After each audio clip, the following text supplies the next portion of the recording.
Senior নেতৃবৃন্দ সহ প্রায় 25-26 হাজার নেতা কর্মীকে তারা গ্রেফতার করে।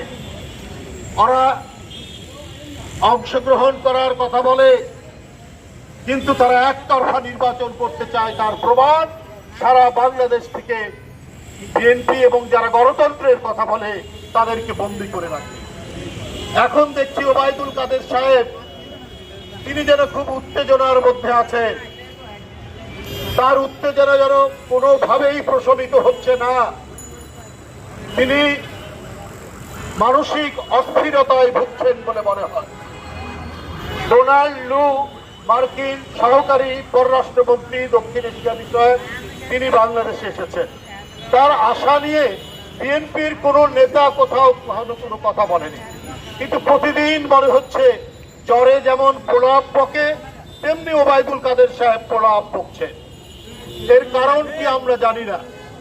উনি বলছেন ডোনাল্ড লু কি বিএনপিকে ক্ষমতায় বসিয়ে দিবে, ডোনাল্ড লু কি বিএনপিকে ক্ষমতা দিয়ে যাবে, ডোনাল্ড লু কি তিনি নিষেধাজ্ঞা দিবে, এই আশায় আছে বিএনপি। তো বিএনপি তার আশা নিয়ে এবং সে কি করবে এই নিয়ে কোন নেতা বিএনপির কি কোনো কথা বলেছে? বলেনি। কিন্তু ওবায়দুল কাদের সাহেব এসব বলে যাচ্ছে। উনার কি প্রচন্ড জ্বর হয়েছে যে উনি কি এইরকম ভুল বকছেন, প্রলাপ বকছেন কেন? অর্থাৎ একটা বড় ধরনের অস্থিরতায় তিনি আছেন। উনারা গণতন্ত্রকে ধ্বংস করে ভোট নির্বাচনকে দখলে নিয়ে তারা গোটা জনগণকে, দেশবাসীকে তারা বন্দী করে রেখেছে। গোটা বাংলাদেশকে উন্মুক্ত কারাগারে পরিণত করে এখন জনগণকে বিভ্রান্ত করার জন্য নানা কথা বলছে। তার একটি হলো এই মার্কিন সহকারী পররাষ্ট্রমন্ত্রীর আশা নিয়ে এই যে জ্বরের প্রলাপ বকা, এই বকাটা তার একটা উৎকৃষ্ট উদাহরণ। আপনারা জানেন সব দিক থেকে এই সরকার একেবারে ধ্বংসের শেষ সীমানায় উপনীত হয়েছে। বাংলাদেশ ব্যাংকের গভর্নর বলছেন যে অর্থনীতির এই যে করুণ অবস্থা ধসে যাওয়া, এইটা আমার কর্মজীবনে দেখিনি। এই বাংলাদেশ ব্যাংকের গভর্নর বর্তমানে যিনি আছেন তিনি এই সরকারেরই মনোনীত। আবার উনাদের যে জ্বালানি উপদেষ্টা,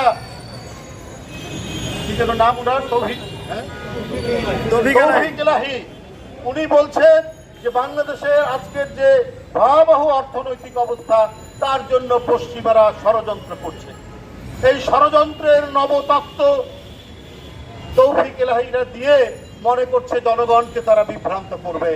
কিন্তু এটাতে যে জনগণ বিভ্রান্ত হবে না, তাদের প্রতিটি কাজ হচ্ছে অবৈধ, এদের জনগণের কোনো রায় নেই। তাই দ্বিতীয় দফা যে উপজেলা নির্বাচন হচ্ছে 21 তারিখে, এইটা আপনারা যারা এখানে উপস্থিত আছেন তাদের কারো না কারো বাড়ি কোন উপজেলায় এখানে নির্বাচন হবে। আপনারা বাড়িতে আপনাদের বাপ মা, আপনাদের প্রতিবেশী, আপনাদের আত্মীয় স্বজন, আপনাদের ভাই বোন, আপনাদের সন্তান যারা যেখানে আছেন উপজেলায়, তাদেরকে বলবেন এই ঘৃণ্য দখলদার জনগণকে বন্দী করে রাখা এই সরকারের উপজেলা নির্বাচন তারা প্রত্যাখ্যান করবে, তারা বর্জন করবে। আপনাদের সকলকে ধন্যবাদ।